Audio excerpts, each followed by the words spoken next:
memang ini membutuhkan penyidik-penyidik yang handal di Mabes Polri atau di seluruh Indonesia bisa diundang. Ya, mungkin dengan Pusdik Reserse juga di Megamendung bisa diundang beberapa tenaga pengajar itu.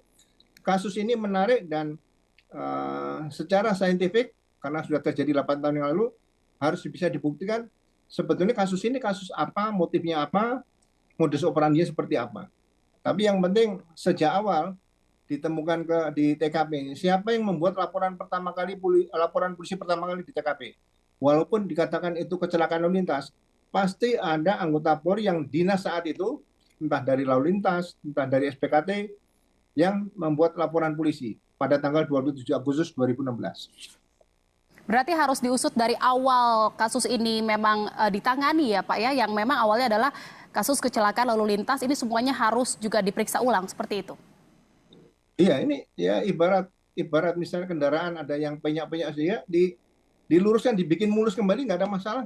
Jadi kita nggak usah malu kalau memang itu kekurangan. Ini kan sekali lagi profesi Polri itu kan profesi mulia. Siapa yang berhak memuliakan profesi Polri? Yang pertama adalah anggota Polri, ya kan? Yang kedua adalah masyarakat.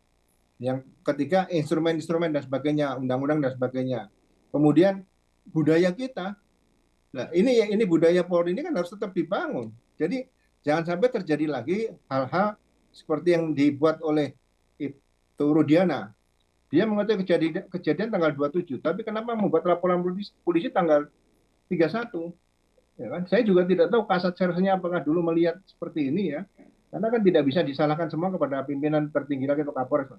Kasat serser punya peranan penting.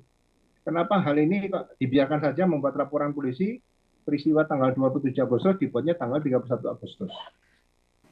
Ya, seharusnya peristiwa ini kan bisa diungkap menjadi suatu cerita yang baik, yang benar, yang bisa diterima oleh akal sehat, ya kan? Kemudian kalau tersangka misalnya sulit ditemukan, ya itu nomor 2. Tapi peristiwa yang terjadi ini menjadi prioritas yang harus bisa diungkap.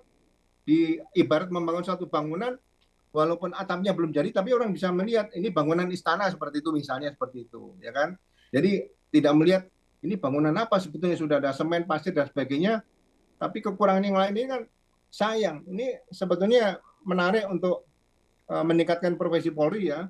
Ya sebagai contoh lah, misalnya calon-calon yang mau sekolah Sespati atau Sespipi Polri dikasih persoalan seperti ini, suruh menjawab kan, untuk memberikan masukan-masukan yang terbaik kan tidak ada salahnya.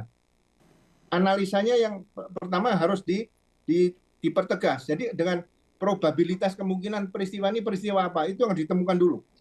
Ya, apakah ini peristiwa pembunuhan direncanakan atau tidak direncanakan? Apakah sasaran utamanya Eki atau sasaran utamanya Vina? Ini menarik, ya kan? Saya dulu sebagai penyidik itu tidak pernah berpikir masalah dukungan dana dan sebagainya. Saya sangat puas apabila bisa mengungkap suatu kasus dengan pemikiran analisa kita yang tajam. Jika PR ini dilaksanakan, maka kasus Vina ini bisa terungkap lebih jelas lagi, seperti itu ya Pak Ugro? Iya, seharusnya bisa terungkap. Ini tidak terlalu sulit kalau mau dibikin analisa yang tajam, tidak terlalu sulit menurut saya sebagai pengalaman penyidik seperti itu.